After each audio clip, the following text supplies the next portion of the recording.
नमस्कार दोस्तों, तूली the vlogger में आप सबका फिर से स्वागत है। दोस्तों आज की इस वीडियो में मैं आप लोगों को बताने वाली हूँ कि आप कैसे दूसरों पर अपनी छाप छोड़ सकते हैं, आप कैसे दूसरों के दिलों में राज कर सकते हैं और कैसे ही आप अपनी पर्सनालिटी को बहुत ज़्यादा डेवलप कर सकते हैं सिर्फ एक सीक्रेट से, जो मैं आज आप लोगों को बताने वाली हूँ। और ये सारी चीजें इसलिए मैं बताती हूँ क्योंकि आप सभी कभी ना कभी कोई ऐसे फेज से जरूर गुजरते हैं जहां आपको लगता है कि शायद मुझे कोई पसंद नहीं कर रहा है, या फिर शायद मैं उसके बराबर का नहीं, या फिर शायद लोग मुझसे प्यार नहीं करते। तो इसके लिए आज ये खास मैं आप लोगों को बताने वाली हूँ कि कैसे आप लोगों को इम्प्रेस करेंगे, आकर्षित करेंगे और साथ में कौन सा बीज मंत्र को कैसे प्रयोग करेंगे, वो सारी चीजें आज के इस वीडियो में। लेकिन हमेशा की तरह आगे बढ़ने से पहले चैनल को सब्सक्राइब कीजिए, बेल बटन को दबाइए। वीडियोस अच्छी लगती है तो लाइक, शेयर एंड कमेंट करना बिल्कुल भी मत भूलिए। आगे बढ़ते हैं दोस्तों। आपकी पहचान आपकी बात करने के तरीके से, आपके व्यवहार के साथ होता है।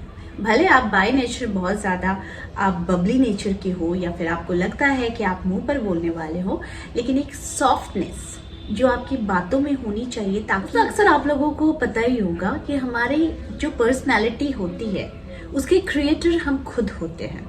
यानी कि आपको तो ईश्वर ने एक रूप दिया, एक ढांचा दिया, एक फिगर दिया, एक आपको एक पर्सनालिटी गिफ्ट की, लेकिन आपको इसको कैसे डेवलप करना है वो शायद आपके हाथों में ही है, वो ईश्वर के हाथों में नहीं है। तो यहाँ पर आज मैं आप लोगों को एक छोटी सी टिप्स देने वाली हूँ कि जिसे आप अपना कर आप सर्वविख्यात बन सकते हैं अपने ही ग्रुप में।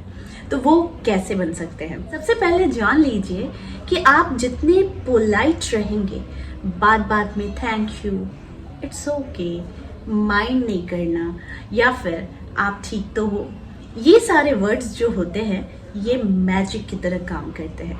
आपके सामने अगर कोई इंसान आपसे ही गुस्सा है, या फिर आपके प्रति ही वो गुस्सा जाहिर कर रहा है, लेकिन उस मुहूर्त, उस समय आप भी अपना गुस्सा जाहिर करेंगे ही, ये तो स्वाभाविक है। लेकिन हर एक चीज को एक थोड़े से टाइम के बाद आप उसे रहने दीजिए, या फिर उसे ठंड होने दीजिए। उसके बाद आप उससे कहिए, सबसे पहले शुरुआत कीजिए, आप ठीक तो हो, आप शांत तो हो, बात करें। तो ये जो सारी चीजें होती हैं कि ये एक इम्पैक्ट डालती है सामने वाले पर कि आप उसका ख्याल रख रहे हो। भले कुछ सेकंड पहले, या फिर कुछ टाइम पहले, कुछ घंटे, 2 घंटे, या फिर कुछ सालों पहले आपके साथ उसकी लड़ाई हुई हो, लेकिन फिर भी मैं आप लोगों को बता देती हूँ, एक थोड़ा सा सॉफ्ट टच करने वाले वर्ड्स ये बहुत ज्यादा इम्पैक्ट डालते हैं। जो होते हैं ना, ये बहुत ज्यादा इम्पैक्ट डाल देते हैं किसी दूसरे इंसान पर। जब आप किसी भी तरीके की वार्तालाप में जाते हैं, कन्वर्सेशन में जाते हैं, तो वहां पर अचानक से देखिएगा कि आप बहुत लाउड हो रहे हैं, सामने वाला भी लाउड हो रहा है, तो वो अल्टीमेटली एक दूसरे की बातें कोई नहीं सुन रहा है।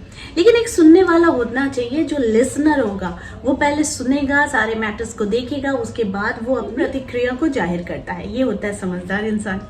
हम लोग घर में हम लोग जैसे तैसे चिल्ला लेते हैं, अरे इधर आओ, इधर आओ, या फिर मेरे जो भी मेरे हेल्पिंग हैंड्स हैं उन लोगों के साथ मैं मजाक करती हूँ, या फिर अगर मुझे कुछ उन लोगों को समझाना भी है तो मैं थोड़े से प्यार के साथ थोड़ा डांट लगा देती हूँ, तो वो लोग समझ जाते हैं कि नहीं, दीदी इस बात से थोड़ी खफा है, लेकिन दीदी ने हमें बहुत अच्छे तरीके से समझा भी दिया है। तो ये होता है एक अंडरस्टैंडिंग कि आप अपने साथ कर रहे हैं, कि आपको दूसरों के साथ अननेसेसरी फाइटिंग्स नहीं कर रहे हैं, अननेसेसरी अपने आप को बहुत बड़बोला नहीं दिखाना है, अननेसेसरी आपको किसी के आगे कुछ ऐसे वर्ड्स नहीं यूज करने चाहिए जो आप रिटर्न नहीं ले सकते हो। कुछ वर्ड्स ऐसे होते हैं कि जो आप रिटर्न नहीं ले पाते हो, उसका खामियाजा आपको पूरी जिंदगी भरना पड़ता है। तो वर्ड्स इतने ऐसे खर्च करो कि वो वर्ड्स आप वापस भी बाद में ले सको तो चलेगा। आप एक सॉरी बोलोगे तो वो काम चल जाएगा, लेकिन आप कुछ ऐसे वर्ड्स बोल दोगे जिसको आप रिटर्न भी नहीं ले सकते हो, और साथ में आप सॉरी बोलने से भी इसका भरपाई नहीं होता है। तो ऐसे में ऐसे वर्ड्स को आपको बिल्कुल भी यूज नहीं करना चाहिए। देखिए, हमारे शब्द हम कैसे बोल रहे हैं, हम हकलाकर बोल रहे हैं, हम रुककर बोल रहे हैं, या हम बहुत एग्रेशन के साथ बोल रहे हैं। मैं अक्सर देखती हूँ जो स्पिरिचुअलिटी को लेकर बातें तो जरूर करते हैं, लेकिन बहुत ज्यादा लाउडली बात करते हैं। आप किसी भी ऐसे स्पिरिचुअल गुरु को नहीं देखेंगे जो बहुत लाउड होते हैं। आप हर स्पिरिचुअल गुरुज को देखेंगे या फिर जो टीचर्स हैं स्पिरिचुअलिटी से रिलेटेड टीचिंग करते हैं, उन लोगों को आप हमेशा देखेंगे कि उनमें स्थिर तत्व ज़्यादा है। वो बहुत ज़्यादा स्थिर होते हैं और बहुत ज़्यादा शांत होते हैं, और वो जो भी बातें करते हैं उनमें एक ठहराव होता है। तो आप में अगर ठहराव है ही नहीं और आप स्पिरिचुअल प्रैक्टिसेस करते हैं, तो फिर मैं आपको कह रही हूँ कि आप गलत जा रहे हैं। क्योंकि यहाँ पर बहुत ज़्यादा लाउड होकर बोलना, ये आपकी बॉडी लैंग्वेज है। और ये जो आप थ्रो कर रहे हो, आप बात किसी को थ्रो कर रहे हो, तो वो इंसान पर इसका इम्पैक्ट कैसा पड़ रहा है। तो वो हो सकता है कि सामने वाला भी आपके नेचर का है तो वो उसको ले लेगा, लेकिन अगर वो सामने वाला इतना लाउड बात नहीं करता या फिर ना तो लाउडली वो सुनता है किसी चीज़ों को, तो ये एक गलत इंप्रेशन पड़ जाता है। तो इसके लिए आज मैं आप लोगों को एक बीज मंत्र बता रही हूँ। तो बहुत सारे लोग हैं जो लोग वीडियो को स्किप करते हैं क्योंकि मेन पॉइंट पर आना है उन लोगों को। लेकिन देखिए, हर एक चीज़ का ठहराव होता है।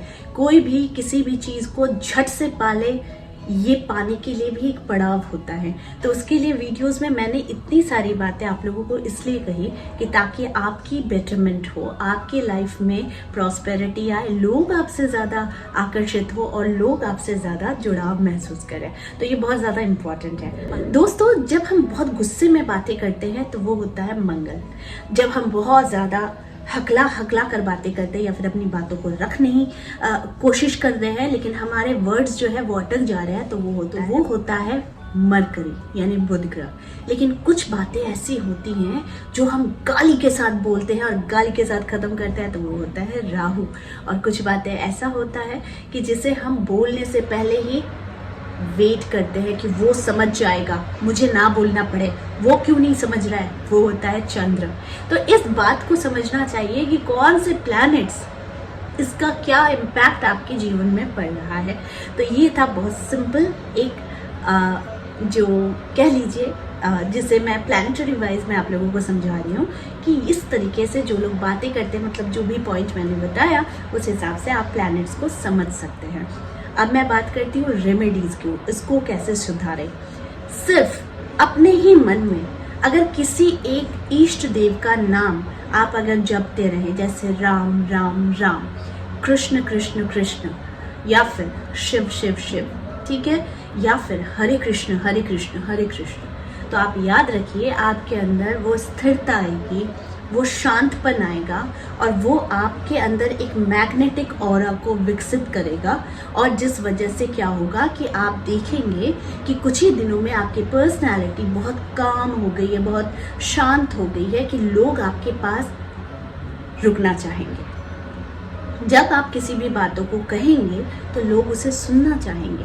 जब आप कुछ भी परेशानी में होंगे, आप दसों की भीड़ में आप उसी इंसान के पास जाना चाहोगे जो इंसान आपको सही सलाह दे, सही तरीके से सुने और सही तरीके से आपकी बातों को समझे भी। तो ये बहुत इम्पॉर्टेंट हो जाता है।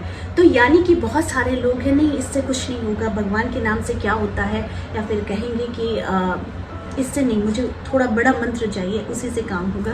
तो मैं आप लोगों को बता देती हूँ, जिन लोगों को ईश्वर पर भरोसा है, ईश्वर पर पूरी आस्था है, उनके सिर्फ नाम जाप से ही गजब का कमाल कर सकते हैं अपने जीवन में। जी हाँ, ये भी ज़रूरी है कि आपको अपने जीवन का अस्तित्व भी अगर जानना है तो वो भी ईश्वर के नाम से ही आपको शुरू करनी चाहिए। तो वो कोई भी नाम हो सकता है, जैसा मैंने कहा कृष्ण कृष्ण हरे कृष्ण कृष्ण, या फिर आप कर सकते हैं राम राम, या फिर कोई भी इष्ट देव आपके जो भी है वो उनका नाम आप जाप कर सकते हैं। राधे राधे इंस्टेंट हील होते रहेंगे। कोई भी नाम जाप जब आप करते हैं, आपकी जो ऊर्जा है वो उतनी ही ज़्यादा पॉलिश्ड होती है और वो धीरे धीरे धीरे ऐसे विकसित होती है कि आपके अंदर से डर खत्म हो जाता है। आप अगर बहुत ज़्यादा लाउड थे तो आप धीरे धीरे शांत होना शुरू कर देते हैं।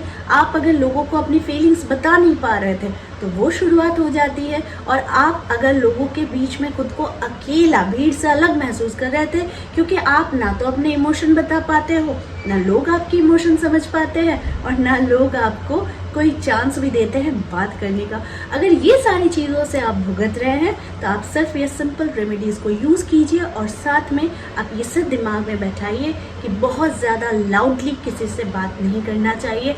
हमेशा ग्रैटिट्यूड की भावना रखनी चाहिए, जिसमें thank you, sorry, please forgive me, are you okay, आप तो कुछ माइंड नहीं कर रहे हो, आप ठीक हो, आप शांत हो, बात करें। इस तरह की चीज़ों से अगर आप शुरुआत करते हैं तो जितना भी इंसान गुस्से में क्यों ना हो या आपके ऊपर कितना भी गुस्सा क्यों ना हो, वो इंस्टेंट वो आपकी वाइब्स को भांपना शुरू करेगा।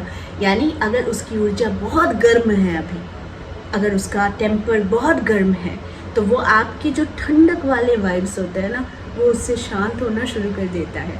तो इसे अपना कर देखिए, ये छोटा सा टिप्स आपके जीवन में कमाल कर सकता है। तो आई होप आज का वीडियो आप लोगों को अच्छा लगा होगा। इस तरह के वीडियोस मैं आप लोगों तक लाती रहूँगी। आज के लिए बस इतना है, फिर मिलेंगे एक नए टॉपिक के साथ। तब तक के लिए आप सबको मेरा प्यार भरा नमस्कार।